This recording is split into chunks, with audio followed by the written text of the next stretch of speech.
যে নামাজ ছেড়ে দিয়েছে, যে নামাজ ছেড়ে দিয়েছে সে ইসলাম থেকে বের হয়ে গেছে। আর যে নামাজ ছাড়েনি, শত অন্যায় অবিচার পাপ থাকবে, আল্লাহর সাথে তার সাথে ক্ষমা চাইবে, আল্লাহ মাফ করবে, আর করবে না, প্রতিশ্রুতি দেবে, আবার মানুষ হিসেবে দুর্বল হয়ে যাবে, আবার আল্লাহর কাছে মাফ চাইবে, লজ্জা পাবে না, আল্লাহ আবার মাফ করবে।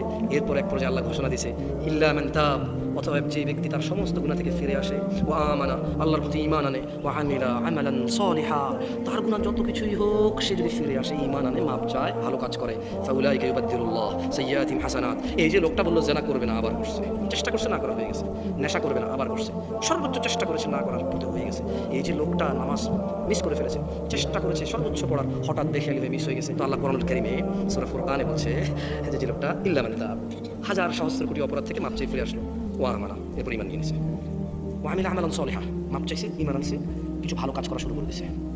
তাহলে বলছে ফাউলাইক, তার পিছনের যে হাজার লক্ষ কোটি সহস্র গুনাহ আছে, ইউবাদদিলুল্লাহ, আল্লাহ বদল করে দেবে গুনাহগুলোকে, শুধু মাপ না, এগুলোকে আল্লাহ বদলাই দেবে, এক্সচেঞ্জ করে দেবে, কিসে? সাইয়্যাতিহিম হাসানাত, নেকিতে পরিবর্তন করে দেবে সব গুনাহকে।